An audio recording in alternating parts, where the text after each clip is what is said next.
Hello students, welcome to GATE Wallah. कैसे हैं आप लोग? गेट 2011 में 1 मार्क्स का एक बहुत ही इंटरेस्टिंग टाइप का प्रॉब्लम पूछा गया था।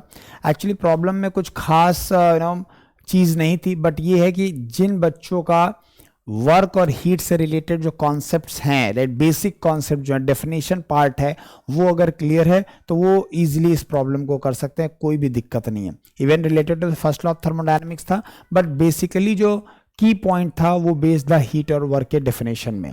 करेक्ट। तो चलिए देखते हैं क्या पूछा गया है और इसको कैसे निकालना है। So the contents of the well insulated, देखो वेल इंसुलेटेड पहले ही बोल दिया है, राइट। क्या बोल दिया है? वेल इंसुलेटेड टैंक है and are heated by the resistor लगा हुआ है। तो बेसिकली अगर मैं इसका डायग्राम बनाना चाहूँ तो ये क्या है? ये एक वेल इंसुलेटेड कंटेनर है, ठीक है। ये एक वेल इंसुलेटेड कंटेनर है, मान लेते हैं ऐसा कुछ, ठीक है। अब इसमें क्या है? इसके अंदर एक रजिस्टर लगा हुआ है, राइट। इसका रजिस्टर एक लगा हुआ है, इलेक्ट्रिक रजिस्टर लगा हुआ है। अब इसका जो रेजिस्टेंस है that is given as a 23 ohm. किसमें दिया? 23 ओम गिवन है। और यहाँ पे जो करंट फ्लो हो रहा है दैट इज 10 एम्पियर। कितना फ्लो हो रहा है? 10 एम्पियर। क्लियर है। अब पूछ रहा है कि consider the tank along with the custom, means आपको जो सिस्टम कंसीडर करना है। सिस्टम कौन सा? सिर्फ टैंक के अंदर की एयर या फिर जो भी मटेरियल, वो नहीं है।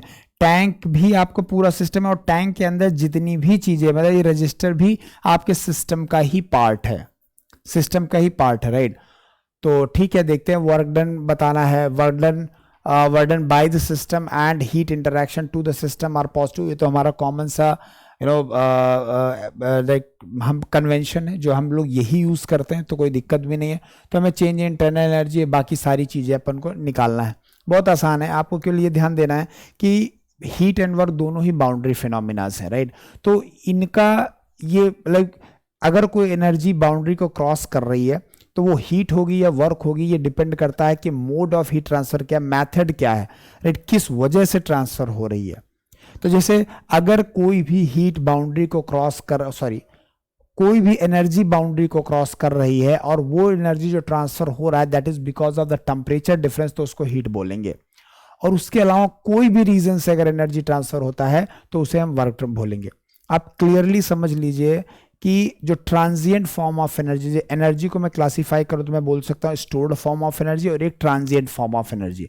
स्टोर्ड फॉर्म एनर्जी की बात नहीं करते हैं यहाँ पे बात करते हैं generally stored form of energy को हम लोग बोल देते हैं इंटरनल एनर्जी। अब बात करते हैं transient form of energy. Transient form of energy में क्या क्या है? ट्रांजिएंट फॉर्म ऑफ एनर्जी में हमारे पास है हीट एंड वर्क। अब ये दोनों का सिग्निफिकेंस तभी है जब बाउंड्री को क्रॉस करते हैं। अगर कोई भी एनर्जी बाउंड्री को क्रॉस कर रही है ड्यू टू टेम्परेचर डिफरेंस तो उसको हम लोग हीट बोलेंगे।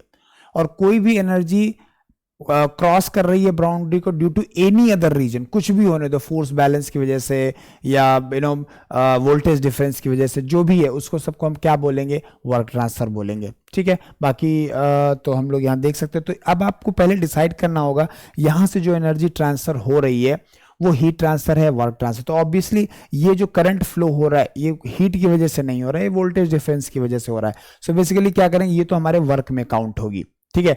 अब जब रेजिस्टेंस गिवन है, ये गिवन, तो हमें पता है कि जो जो एनर्जी कंज्यूम होने वाली है वही यहां से पास होगी, और कितना होगी? I square R, right.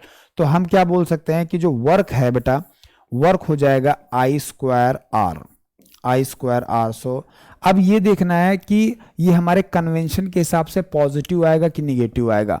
तो अब देखिए ये वर्क ऑन द सिस्टम है, राइट। अब देखो work by the system is taken as a positive बोला है, right. Work by the system positive है, लेकिन ये तो वर्क ऑन द सिस्टम हो रहा है। जब वर्क ऑन द सिस्टम हो रहा है तो ये वैल्यू निगेटिव आने वाली है। तो क्या लिख देंगे इसको? हम पहले ही निगेटिव लिख दे रहे हैं, क्लियर है। तो I स्क्वायर का वैल्यू रख देंगे। I स्क्वायर का वैल्यू है 10, सो 10 स्क्वायर इंटू 23 हो जाएगा। सो ये ये एक्चुअली जूल में आ जाएगी। ये वर्क जो है जूल में, किलो जूल में लिखोगे तो 2.3 into 10 to power, so 2.3 minus का 2.3 किलो जूल भी लिख सकते हैं हम लोग इसको, क्लियर है। ओके, नाउ अब कोई और फॉर्म ऑफ एनर्जी ट्रांसफर हो रहा है? नहीं हो रहा, मतलब हीट की वैल्यू 0 होने वाली है। और वैसे भी वेल इंसुलेटेड गिवन है, तो यानी Q का वैल्यू जो है वो 0 होने वाला है। ये एक प्रोसेस है, राइट। सो प्रोसेस के लिए फर्स्ट लॉ ऑफ थर्मोडायनेमिक्स क्या होता है? अगर मैं प्रोसेस के लिए फर्स्ट लॉ ऑफ थर्मोडायनेमिक्स की बात करूं तो वो हो जाता है D Q is equal to D U plus D W. अब देखिए डी क्यू की वैल्यू तो यहाँ 0 है, डी यू की वैल्यू हमें निकालना है और डी डब्ल्यू की वैल्यू -2.3 किलो जूल आ गई। तो यहाँ से जब डी यू की वैल्यू आप लोग निकालोगे तो ये प्लस का 2.3 किलो जूल आ जाएगी। बस हो गया। अब आपको क्या करना है? अब आपको ये एक वैल्यू हो गई, ये 2 वैल्यू हो गई। अब जो भी ऑप्शन बेस्ट मैच हो रहा होगा उसको हम लोग मैच करा लेंगे। क्लियर है? तो देखते हैं क्या क्या ऑप्शन गिवन है यहाँ पे। तो हमारे पास दिए Q0 है, बहुत सही है।